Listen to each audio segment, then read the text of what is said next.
영어 공부를 하고 있는 여러분들, 당신은 어떠한 유형의 학습자입니까? 오늘 소개해야 할 내용은 바로 Methodological Challenge in Search Student Learning.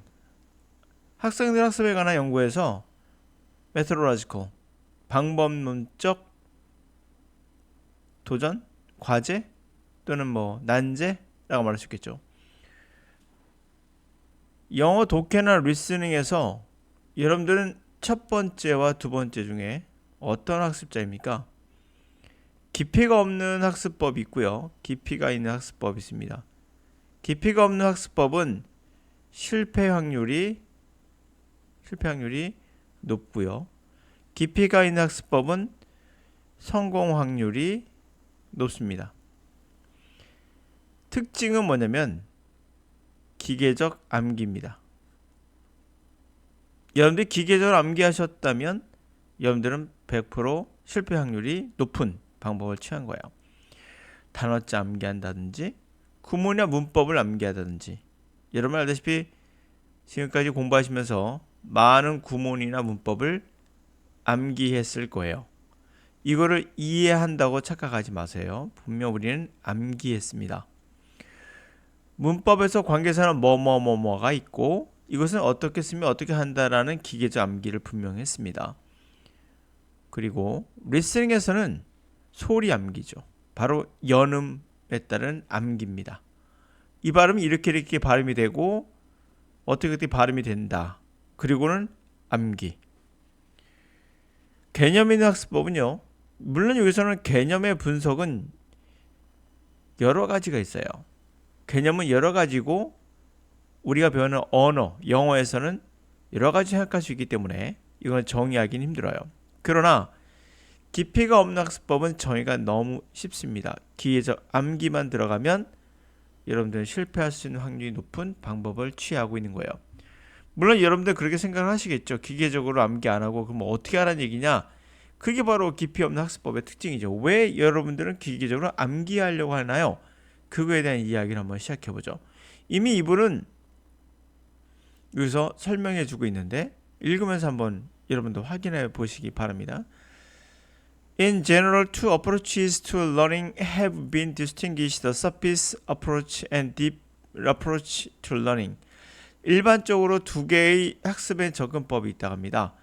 이게 구별되어지는 건 바로 표면적 접근과 깊이 있는 deep approach, 학습에 대한 깊이 있는 접근이다. 표면적 접근이 바로 깊이가 없는 접근이 되겠죠.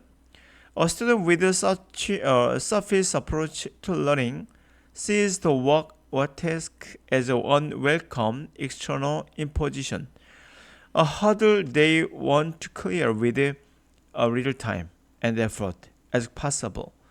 학생들은 표면적인 그러한 접근을 시도하는 사람들은 과업, 해야 될 일이죠. work, 일이나 task, 과업을 unwelcome, 원하지 않는, unwelcome, 환영하지 않는 외부적인 강제하는 것, 어떤 부담이 되는 것으로 취급을 해요. 하나의 허들, 넘어야 될 허들인 거죠. 그들은 clear, 제거하고 싶은 허들이에요. 거의 시간과 노력을 가능한 한 들이지 않고, 그러기 때문에 제가 말씀드리는 것이 바로 여러분 단어는 뭡니까? 우리가 영어 기초라고 해놓고 영어 강사들이 그런 말 많이 합니다. 영어 기초가 너무 부족하다. 단어도 부족하고 구문적, 문법이나 구문적 지식도 부족하다. 이걸 기초라고 얘기를 하죠. 강사들이. 그래놓고 이것을 수업을 들으라고 합니다. 기초니까요. 근데 주의하실 게 있습니다. 여러분들은 단어나 문법을 또 구문을 뭐로 보신 거죠? 넘어야 될 허들로 본 거예요. 그게 기초란 말에 숨겨있는 내용이에요. 누군가 여러분들에게 영어 기초가 부족하다면서 단어를 좀 수업을 듣고 또는 구문을 배우러 간다면 이분들은 여러분들에게 무엇을 제시하는 걸까요? 바로 허들이라는 이미지를 주고 있는 거예요. 이거는 넘어야 될 허들이 아니라 함께 계속 같이 가야 될 친구예요. 단어는 계속 여러분들이 주입해야 될 에너지고요. 근데 어떻게 한번 탁 넣고 끝내려고 하십니까? 구문은요? 여러분들이 평생 같이 가야 될 내용이에요. 그럼 구문책을 보라는 얘기입니까? 제가 그건 아니죠. 구문책은 또는 문법책은 참고서예요. 레퍼런스 북이에요. 단어장은 예를 들면 영어 사전은 뭐라고요? 영어 사전은 레퍼런스 북이에요. 참고용이지 절대 공부할 대상이 아니죠. 다 마찬가지로 문법책도요. 문법책도 또 구문책도 참고용이에요. 어떤 경우도 이것을 공부할 대상은 아닌 거예요. 영어 사전으로 공부하신 분은 없으시죠? 설마? 마찬가지입니다. 그런 의미로 영어 기초라고 말하면서 단어나 구문을 여러분들에게 제시한다면 그분은 여러분들에게 바로 서피스 어프로치를 접근하고 있는 거예요. 표면적으로 접근하게 되면 여러분들은 넘어야 될 산으로 보고 이거를 허들로 봐요. 그래 제거하고 싶겠죠. 빠르게. 그래서 여러분들은 단어 수업을 듣고 때는 구문 수업을 듣는 이유는 최대한 시간을 절약하고 싶은 건데 오히려 그것이 여러분을 더 걸리게 한다는 거 아셔야 돼요. 이거는 함께 가야 될 친구라고 말씀드렸습니다. 계속 가보죠. 요거 하나로 끝내겠습니다. 뭐라고요? 바로 허들로 본다는 겁니다. 두 번째 가보죠. 특징. One of the most common strategies for the surface approach is rote learning content without understanding in order to subsequently reproduce the material. 여기에 정확히 특징이 또 나옵니다. 가장 중요한 공통된 이러한 전략의 특징이 뭘까요? 서피스 어프로치, 깊이가 없는 그런 표면적 접근의 가장 공통된 특징, 전략은 뭘까요? 바로 rote learning, 기계적 컨텐츠를 암기하는 거죠. 그 내용을 기계적으로 암기하는 겁니다. 이해하지 않고. 단어가 그렇죠? 그러다 보니까 이 기계적인 학습을 하게 되고 왜 그럴까요? 이유는 간단합니다. subsequently. 차후에 그 머티리얼, 암기했던 그 내용을 reproduce, 다시 생각해내야 되니까. 암기해야 하고 그 단어를 생각해내려면 당연히 암기를 해야 생각해내는 거 아니야? 이렇게 생각을 하잖아요, 여러분들은요. 그러다 보니까 암기는 필수인 거예요, 여러분들에겐. 그게 뭐죠? 기계적 컨텐츠를 기계적으로 학습하는, 암기해서 학습하는 그런 방법을 취하게 되죠. 암기라는 것은 좋은 거냐? 아니요, 좋지 못해요. 영어 독해를 하다 보면 자연스럽게 암기되는 것과 그냥 여러분이 강제적으로 암기하는 거고 기계적으로 암기하는 것은 로트런이라고 그래요. 기계적으로 암기하는 건 완전 다른 차원입니다. 그래서 나중에 차후에 생각내기 위해서는 여러분들이 하고 있는 건 바로 표면적, 깊이 없는 학습이죠. 반면에 students with a deep approach to learning on the other hand have intention of comprehension the material and activating conceptual analysis. 자, 이러한 깊이 있는 그런 학습법을 하는 접근법을 취하는 학생은 반면에 이해하려는 의도를 갖고 있고요. 의도적으로 이해하려 합니다. material, 그 자료를 이해하려고 하고요. 개념 분석을 활성화시킵니다. 이거 개념 분석이니까 또 구문이나 문법 같은 거 뭐를 얘기한다고 생각하시면 안 됩니다. 개념이란 건 되게 복잡한 의미예요. 보는 각도에 따라서. 그것을 활성화하려고 합니다. 그래서 learning strategies that characterize a deep approach to learning vary. 여기 나오죠? vary가 포인트인데요. 아까 말한 대로 기계적 학습 암기는 바로 표면적 학습의 특징이라면 이것은 다양하다는 얘기죠. 종류에 따라서 in terms of characteristic requirements of the task. 학습 전략. 다시 한번 deep learning 비슷한 그러한 학습법은 바로 in terms of 뭐의 관점에서 그 특징이나 그 과업의 요구사항들 있죠. 영어 같은 경우는 어떤 요구를 하고 수학은 또 요구사항이 다릅니다. 수학과 영어는 분명히 달라요. 그러한 요구사항들의 관점에서 various, 다양하다는 얘기예요. 기계적으로 하지 않고 다양하다 보니까 그 특징을 잘 잡아줘야 됩니다. 강사가.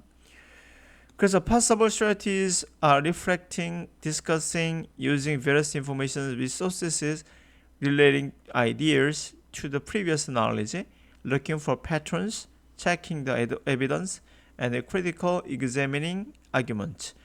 가능한 전략들은 reflecting, 한 번 더 고찰해보고 한 번 다시 보는, 그래서 다시 한번 고찰해보고 그리고 토론해보고 다양한 정보를 소스를 이용해보고 정보 소스를 이용해보고 그 다음에 어떤 아이디어를 이전의 지식과 한번 비춰보고 그 다음에 관련시켜보고 패턴을 찾고 증거를 체크해보고 또 비판적으로 어떤 주장들을 검토해보고 뭐 이런 것들이라고 하겠죠. 이거 여러 개 또 있겠죠. 네. 자, 이렇게 해서 언어라는 것을 우리가 영어를 언어니까요. 이런 거에서 우리가 어떤 패턴을 찾고 증거를 찾고 이런 것들이 중요한 거죠. 비판적으로 보고. 그래서 영어를 학습하는 여러분들은 라틴 학습법을 지금 하고 있다는 걸 여러분들이 왜 모를까요? 증거를 찾지 않았기 때문이에요. 또 하나는 주장들을 검토해보지 않아서 그래요. 영어 강사들이 말하는 주장이 맞나? 일리가 있나? 혹시 개인적인 경험을 얘기하고 있는 것은 아닌가? 개인적 경험이라는 것은 굉장히 위험합니다. 위험해요. 위험이죠. 위험이라고 내가 제가 말했죠. 위험합니다. 라고 해서 제가 위험합니다. 위험이 뭐예요? 근엄하다는 얘기잖아. 제가 발음 잘못했거든요. 근데 여러분도 아마 알았을걸요? 대충 일부 학생들은. 그래, 이렇게 발음이 정확하지 않아도 어떻게 알았을까? 그걸 생각해 보셔야 됩니다. 바로 연음이라는 것은 단순하게 발음의 규칙이다 생각하고 암기하는 거거든요. 이런 것들이 결국에는 여러분들 실패하게 됩니다. 여러분 단연코 말씀드리지만 여러분들은 단어 암기하는 학생들은 실패할 가능성이 99.9%고요. 연음 암기하는 분들도 또한 실패할 확률은 99.9%입니다. 어느 선에 올라가다 그다음부터는 더 이상 발전하지 못할 거예요. 왜? 우리 언어라는 것은 단순한 발음의 어떤 규칙만 갖고 있는 것이 아니라 복잡한 뭔가가 있다는 거예요. 그런 것을 말했던 게 바로 노암 촘스키고 이분이 말했던 것은 결국 언어는 탑다운 방식이라는 얘기예요. 결국에는. 미국에서 말하는 탑다운 방식은 이분의 근거를 해서 만든 교육학자들이 만든 것들인데요. 결국 언어라는 것은 탑다운 방식이지 바텀업 방식은 아니다라는 거죠. 바텀업이 뭡니까? 기초를 쌓고 단어 암기해서 올라간다는 거고 탑다운 방식 그것이 아니다. 제가 하고 있는 방식이에요. 하여튼 그런 것을 우리가 논리적으로 생각해 볼 수가 있겠죠. 모든 주장에는 증거를 찾아야 되고요. 그 주장에 대한 논박도 해야 되고 그에 대한 검증도 해야 됩니다. 굉장히 단순한 건 없죠, 세상에. 그럼 확실한 것은 단순 암기, 기계적인 암기는 가장 여러분들이 쉽게 찾는, 다시 말하면 손쉽게 얻을 수 있는 방법이에요. 그래서 영어도 암기, 수학도 암기, 국사도 암기, 모든 거를 암기로 처리했던 학력고사 시대가 있었습니다. 그거에서 벗어나는 이유도 암기가 결국엔 깊이가 낮을 수 있을 확률이 높다는 거죠. 실제로 저는 암기를 통해서 얻을 수 있는 건 컴퓨터가 있는데 굳이 암기를 하실 필요가 없어요. 여러분들은 필요한 것은 이런 걸 자연스럽게 얻을 수 있는 단어는요, 자연스럽게 독해를 통해서 얻을 수 있는 방법이 너무 많고요. 그리고 독해력도 단어만 갖고 연결되어 있는 것은 아니거든요. 이런 것들을 생각해 보시면서 여러분의 뭔가를 개발하겠죠. 뭐 저도 노암 촘스키를 100% 따라해서 만든 건 당연히 아니겠죠. 이분이 저한테 이렇게 강의하라고 얘기한 적은 없습니다. 제 강의는 이분과 별도로 만들었고 단지 이분의 이론을 제 강의의 어떤 베이스가 이게 아니겠는가라고 저도 추측하는 거죠. 네. 그리고 이분의 이론이 맞다고 보는 겁니다. 제 강의가 학생들에게 그런 변화를 줬다면 그건 분명히 이거 말고 설명할 게 없다라는 관점이죠. 이분에게 직접 찾아가 제가 물어본 건 아니니까요. 이렇게 바로 학습이라는 거죠. 학습법이라는 게 이렇게 검증을 하는 겁니다. 멀리 있는 분의 책을 통해서도 이분에게 절대적으로 신봉하는 게 아니라 전 제 나름만의 방법이 있어요. 그 방법을 당연히 강사는 제시해야 됩니다. 저는 누구의 종도 아니며 노암 촘스키의 추종자도 아닙니다. 단지 그 사람의 생각의 일부가 분명 맞다라고 저는 제 실험의 결과를 보는 거죠.